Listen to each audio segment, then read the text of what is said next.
श्रीगुरुभ्यो नमः। गुरुर्ब्रह्मा गुरुर्विष्णु गुरुर्देवो महेश्वरः गुरुः साक्षात् परं ब्रह्म तस्मै श्रीगुरवे नमः। गुरवे सर्वलोकानां विशेषे भवरोगिणां निधये सर्वविद्यानां श्रीदक्षिणामूर्तये नमः। क्रतुण्डमहाकाय सूर्यकोटिसमप्रभा निर्विघ्नं कुरु मे देव सर्वकार्ये सर्वदा। शुक्लां भरधरं विष्णुं श्रीवर्णं चतुर्भुजं प्रसन्नवदनं ध्यायेत् सर्वविघ्नोपशान्तये।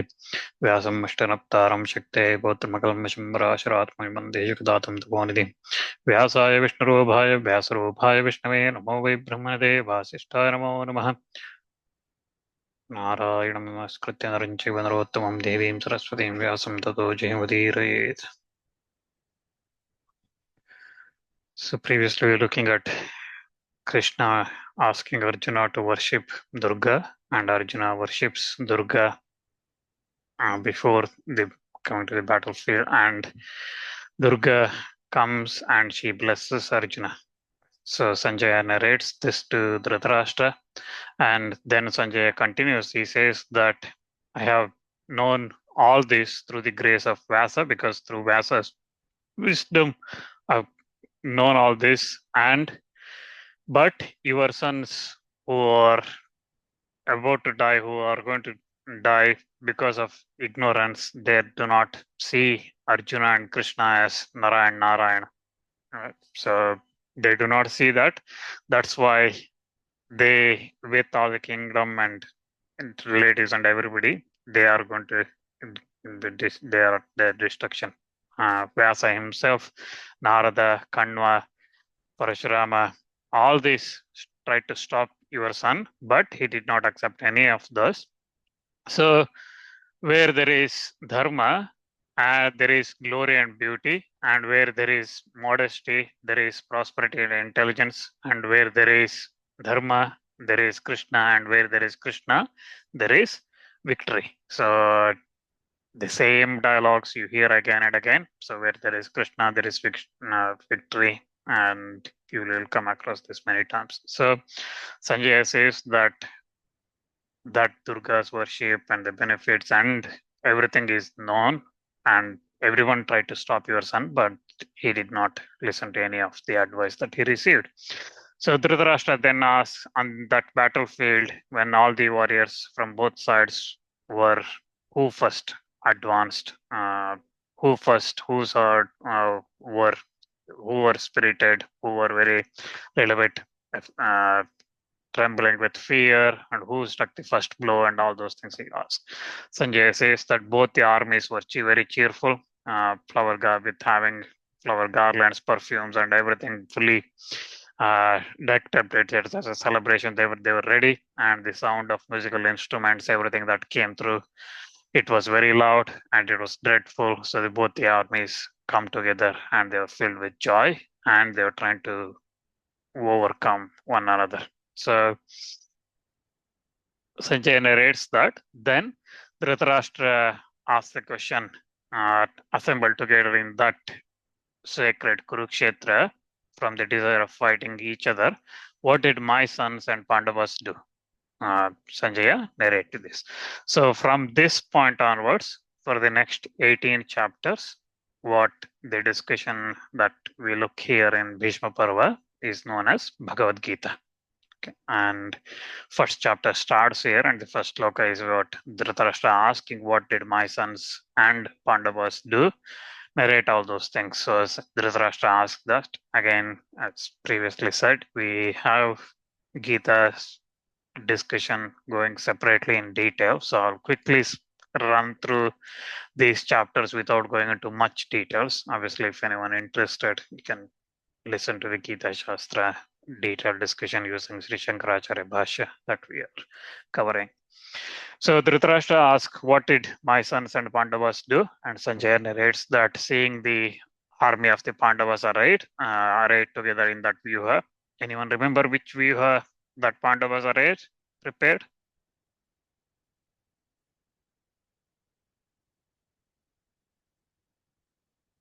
Vajra, diamond shape with pointed, everyone coming together very closely. All right. So looking at that vyuha, that array Pandavas prepared, Duryodhana approached Drona and said these words. What did he say? He said, "Look, Guru, this vast army of Pandavas arrayed by Drishtadyumna, and who is your Shishya, he is your disciple. And in that army, there are many brave warriors, mighty bowmen, and again, they all equal to Bhima and Arjuna in that army. There are Satyaki, Virata, Drupada, Drishtaketu, Chekitana, Kashi's king, Purujit, Kuntiboja, Shaibhya, Yudhamanyu, Uttamojas, all this, and then there is Abhimanyu, and then Draupadi's sons. All of them are great Ratis, they are great Maharathis. They are Maharathis, so he says that. Then also uh, listen to who is on our side. Okay, so I told you who is on the other side. Look on our side. Who are all the distinguished people on leading our side? So they all yourself. So he's addressing Drona, and then he says Bhishma, Karna, Kripa, Ashwatthama, Vikarna, Somadatti, Jayadratha. All these are here. And then there are many other warriors on our side who are ready to give up their lives for my sake. So with all diverse kind of weapons and everything, they all prepared and fully skilled for this battlefield. They all ready. So our army, therefore, protected by Bhishma, is adequate. On the other hand, the army protected by Bhima, again, if you remember previously, we looked at Bhishma was leading at the front of that array that's prepared by Arjuna, right? So that army that's protected by Bhima, because everybody, if Kauravas had to go and attack Pandava's army, first they have to face Bhima, right? So that's why it says protected by Bhima here. So that force that's protected by Bhima is inadequate. So the alternative meaning of this same sentence is our army is insufficient, but Pandava's army is sufficient. So there are two different interpretations to what Duryodhana says. One, he says that he's very proud of his army and he thinks Pandavas are very do not have sufficient army. On the other hand, he's very scared looking at the Pandavas army. That's why he goes to Drona and he says that his army, the army on his side, is insufficient. So again, the reasons we looked at in the other sessions.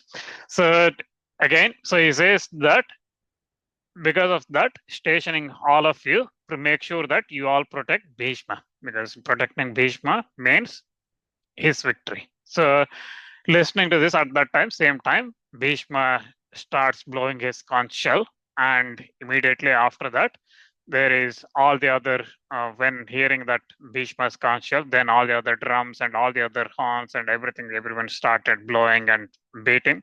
So loud uproar came through that.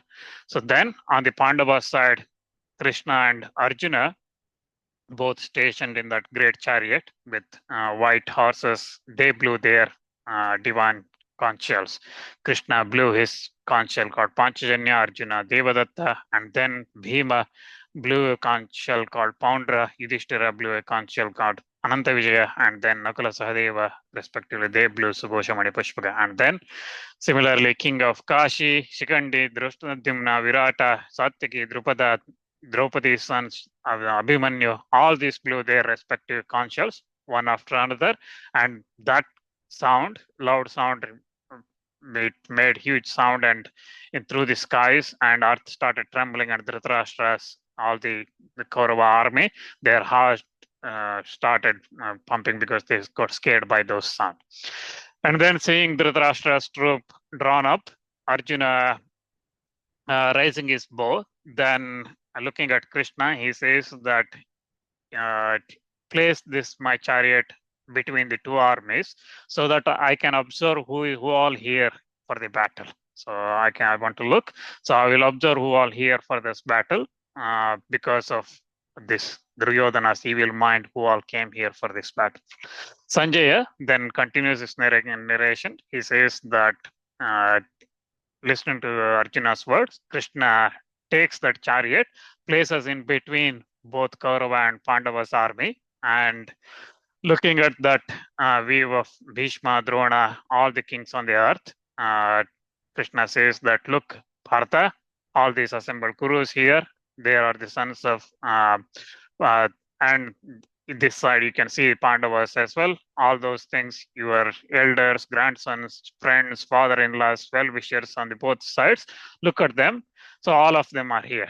So then, looking at this, Arjuna starts seeing all those things. He's seeing all those relatives and everybody assembled together, eager to fight. He says that my limbs become very languid and my mouth becomes very dry, my body trembles, my hair stands, my gandiva slips from my hand, my skin burns, so I'm unable to stand even. My mind seems to wander. So he says that I see only bad things coming because of this battle, and I do not see desire victory. That whether it is kingdom or the pleasures or whatever that comes with that victory, I don't want any of this. What would be use of such a kingdom where I have killed all these people, even uh, killing all this for the sake of this kingdom, enjoyment, pleasure, and everything.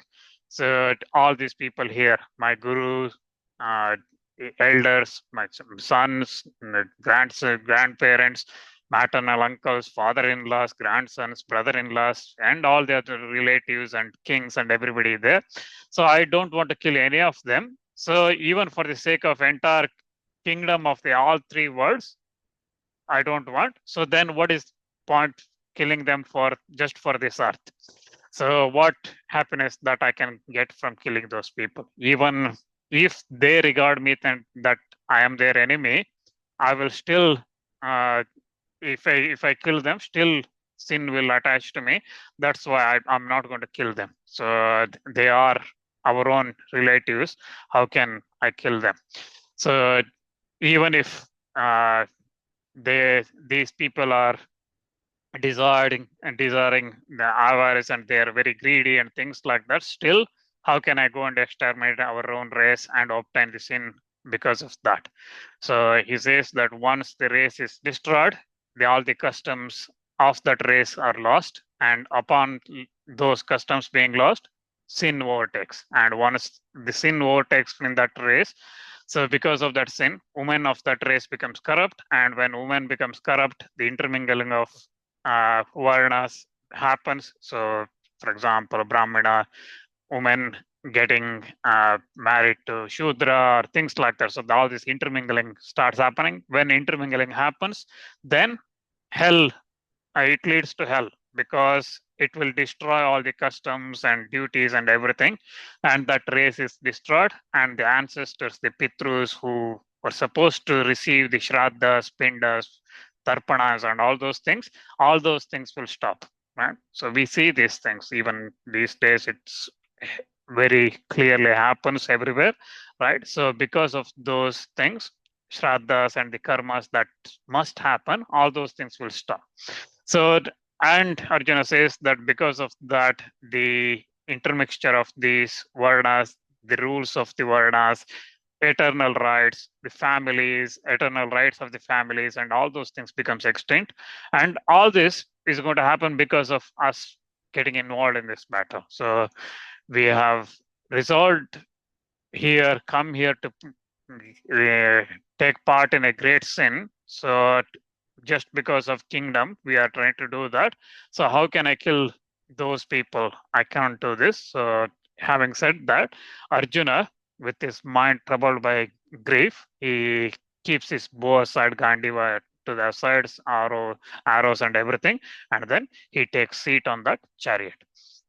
Sanjay then continues. He says that to him who was filled with grief and who was in tears, desponding, and Krishna says, responds to him, and Krishna says that why this uh, unbecoming uh, despondency that has come to you, like you are a person of noble birth.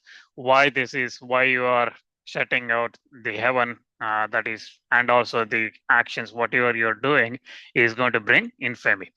So that's why he says that shaking off all this weakness in your heart, get on with this battle. So Arjuna says that how can I kill with my arrows Bhishma, Drona, who all I should be respecting, who all I should be worshipping, and what glory I can get from that by killing my gurus. even if they are avarice and they are greedy of wealth and things like that, how can I enjoy the pleasure that coming I'm going to get after killing them with that blood stained pleasure, that kingdom, how I can enjoy it?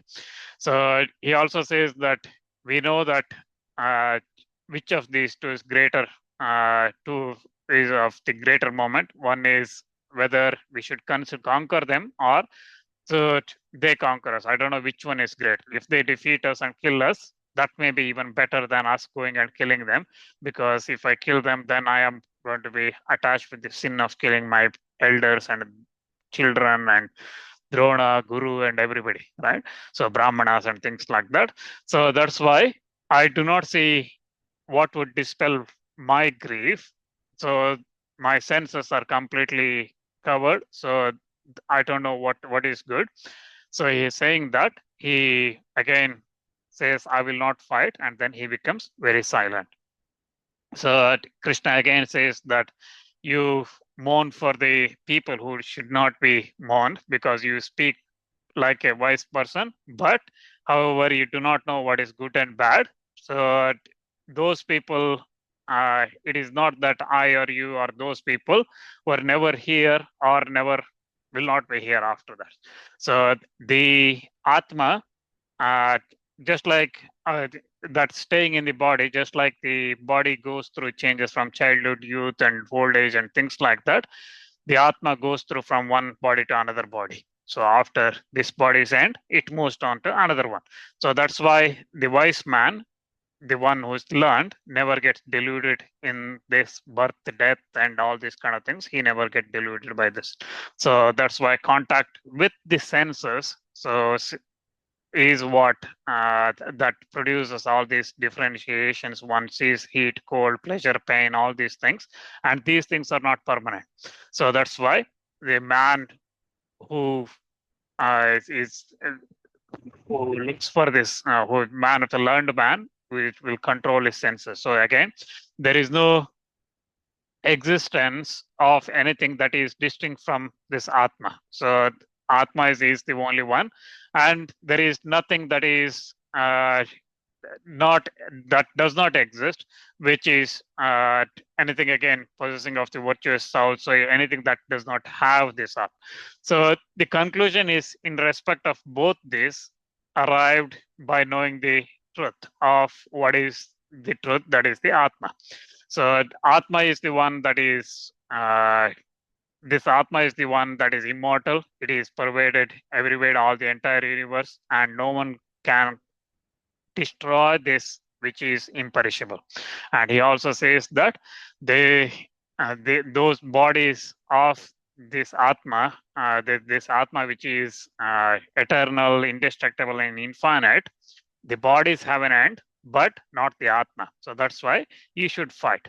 So again, the one who thinks that this Atma is the one who is killing or the one who is getting killed and all those things, those such a persons do not know anything, because this Atma is never dies or never get killed.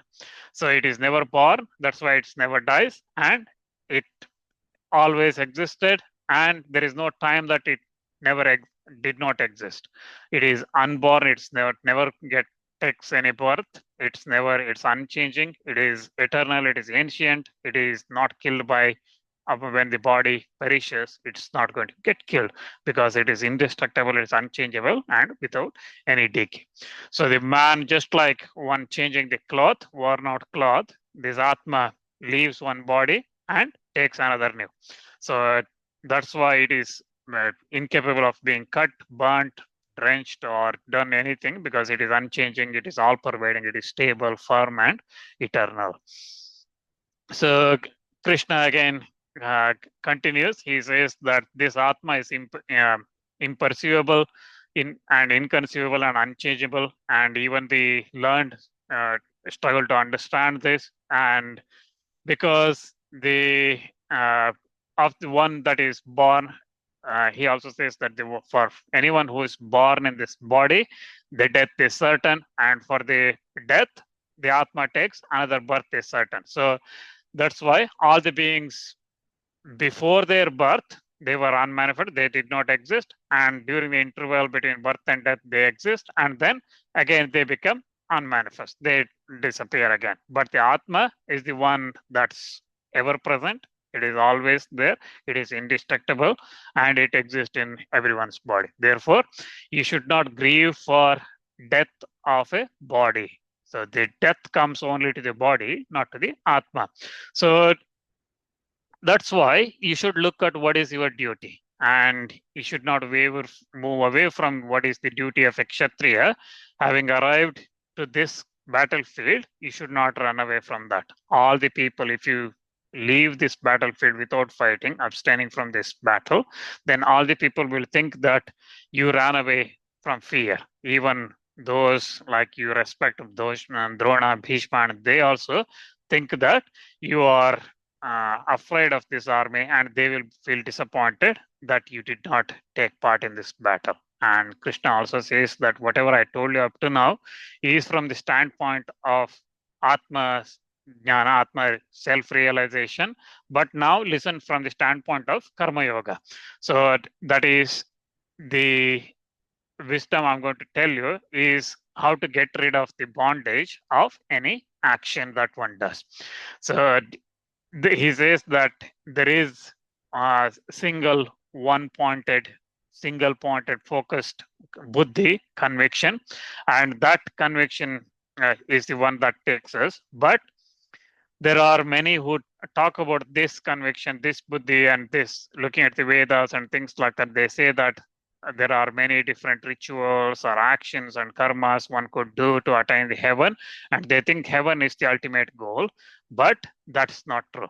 So Vedas have the three qualities as their object. You become free from worldliness, free from pair of duality, and again in the quality of sattva without any desire for acquisition and protection and self-collected, you will attain. So a Brahmana with the realization that has much utility in all the Vedas as a man in well where when there is flood all around. So just like when what Krishna says here is when one realizes that Atma, one focuses on that knowledge, wisdom, then he is like a man who has everything attained. So that's why do not wish for heaven or any happiness, transient happiness, wish for the ultimate moksha realization. So he says that your right is for the actions alone and not the result. So do not anticipate or expect desire for those results. Do not become the agent or the performer of that result, because the moment you say, I want these things, then you become the performers. That's why undertake this karma yoga, undertake this action, casting of your attachment to those things.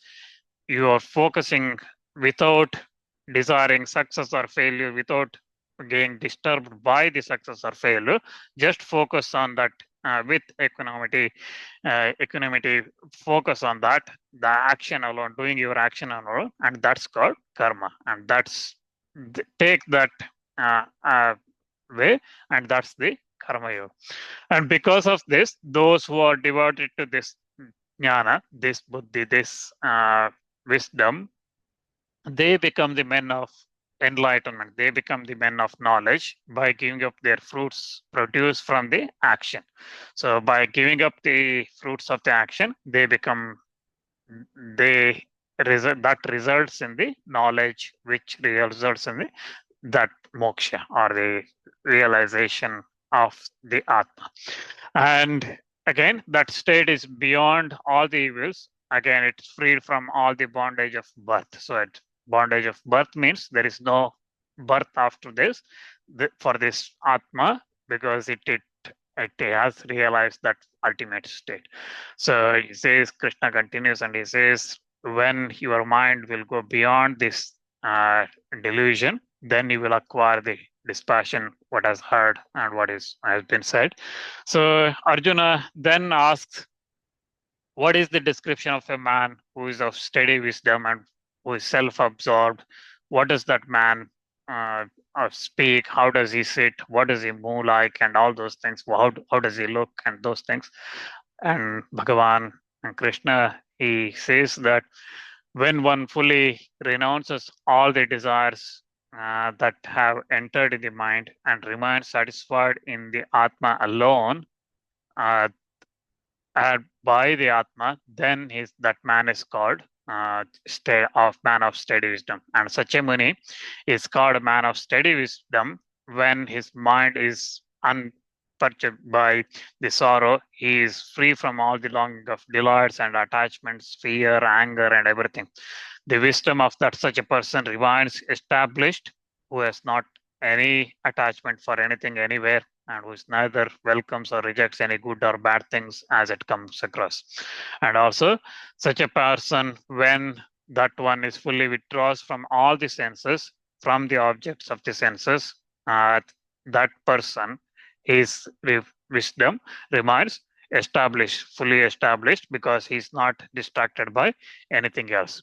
So such a person, even the taste of this, the person falls away from the realization after this. Again, if anyone comes across from the uh, senses, objects of senses, then he will fall away from that realization.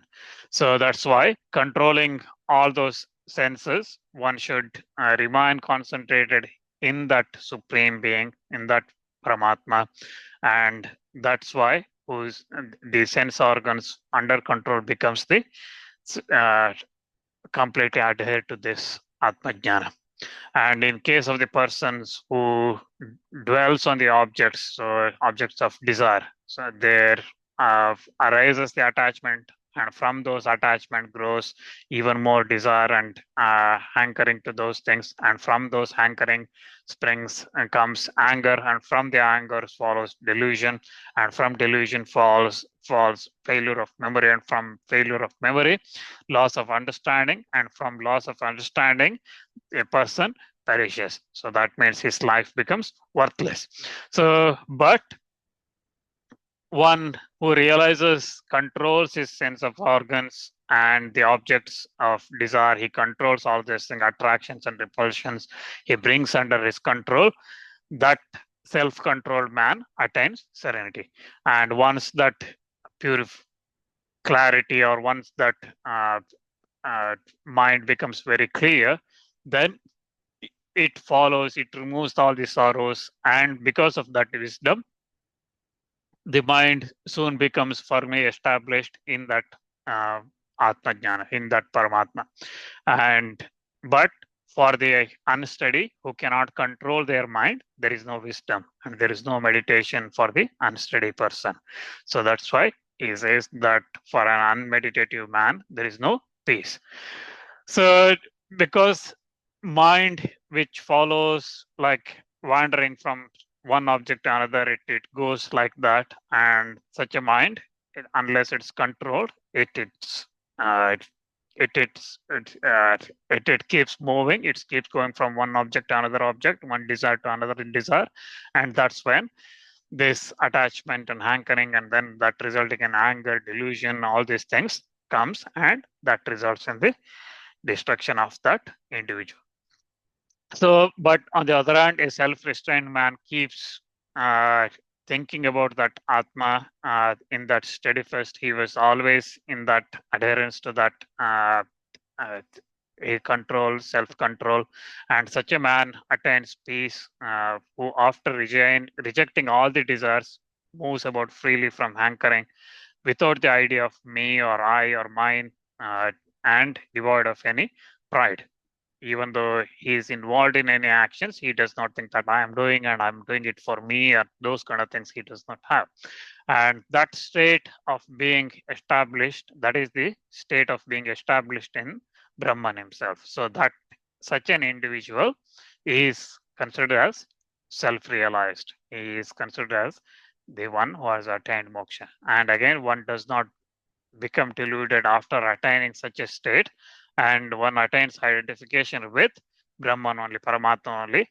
So in that stages, and even in the closing years of one's lifespan, again, then that person remains in there. So Arjuna then asks, you tell me why then do you engage me in such a dreadful work? Because if you are thinking that, if you are saying uh, this jnana is important, wisdom is important, why are you asking me to engage in this action in the best battlefield? So then Bhagavan again says that it is already told by me that there are two types of uh, vrittis, there are two types of devotions. One is that for the Sankyas who follow the knowledge, and the other one is for the yogis who follow the karma, work, actions. And the man does not acquire freedom from work only by not performing the work. Okay. And nor he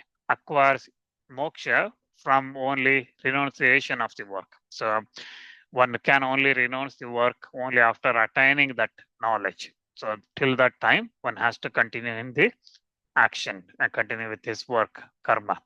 So the man that is deluded, who uh, curbing his senses, lives mentally cherishing on the objects of sense, that such a person is not God. But on the other hand, the one who is restraining his senses by mind engages in devotion in the form of karma, that with organs, with his own organs of work and free from attachment, such a person is distinguished above all, and such a person, he is even uh, he, when in this world he was fitted by all the work, then also, even though this word is, Krishna says that this word is all the work other than that which is performed as a sacrifice, and the performance of the work for the sake of that is freedom from attachment.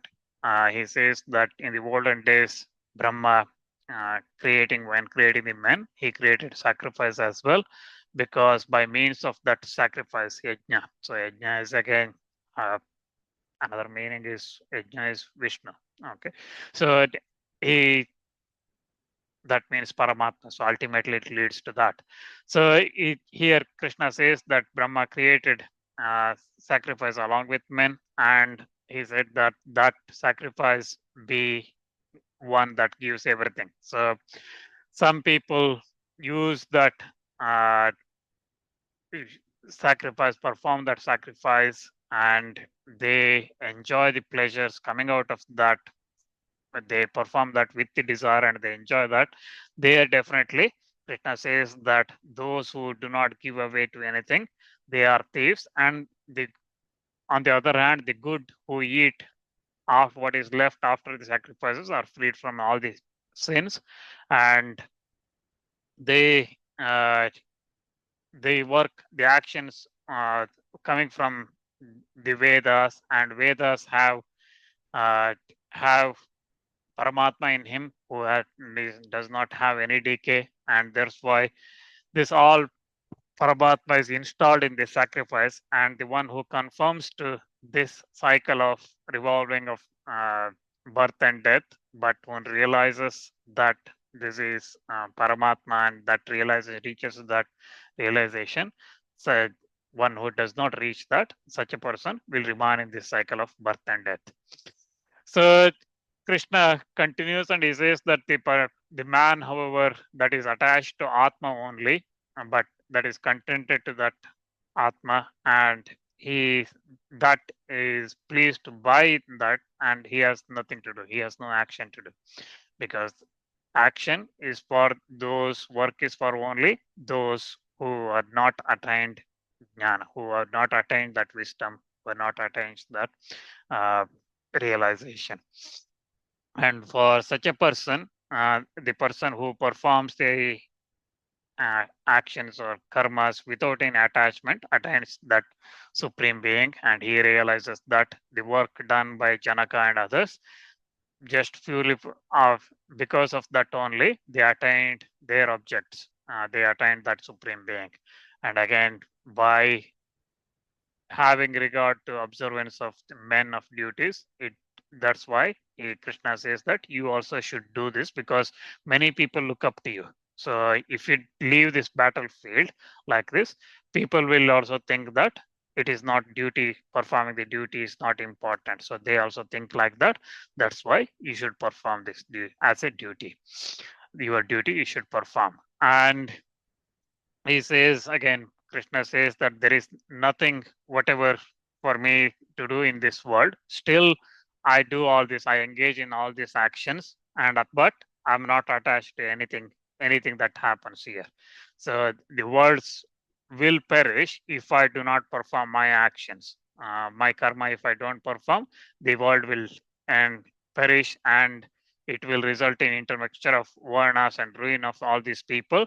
That's why I engage in action. So again, uh, the wise man should always engage in the karma without being attached, desiring to make the men. Such a person again should not cause any confusion of understanding among the ignorant persons who have attachment for the karma itself. But on the other hand, he should himself acting with devotion engage them to all kind of work. Again, because realized person, because he does not do any work, it does not mean that he tells everyone to abstain from doing their karmas. He should continually ask them to engage in the action karmas. So Krishna says that the one who knows the distinction of Atma from the qualities and karma is not attached to any work, and because he considering his senses alone, he is completely under control. He is realized that, and he again instructs Arjuna that without any desire or attachment, you engage in this karma, whatever you need to do as a duty. The Even if you perform your own duty imperfectly, that's still better than doing duty of another uh, world or another uh, person. Okay, so death in performance of one's own duty is preferable. Adoption of duty of another's carries the fear with it. So again,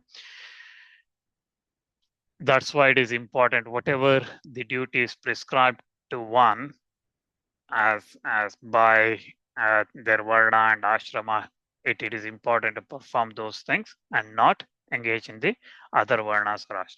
So Arjuna says that impelled by whom does a man commit sin? Because why man commits a sin, and even though unwilling, and as if constrained by some force, he always keeps committing sins. Bhagavan says that it is because of the desire, it is because of the anger, and born of the attributes of passion. It's all because of that. These things happen. So, but just in every person, this jnana, this knowledge is always covered, just like smoke covers the fire, just like the mirror is covered by the dust, fetus by the womb, just like that the desire covers everything, and one enveloped knowledge enveloped by this constant enemy called desire will not attain anything. And that's why the senses of the mind, understanding that keeps going away and is not under control. So that's why it has been said that senses are superior to the body, and superior to the senses is the mind, and superior to the mind is the knowledge, and superior to the knowledge is that Paramatma. And knowing that which is superior to knowledge, and restraining your Atma, yourself, by that Atma, he says that kill that desire, which is very difficult to conquer, kill that desire. We will stop there, and we will continue the Krishna's discourse response to Arjuna's questions next time. Again, there is a lot of hidden meanings in this.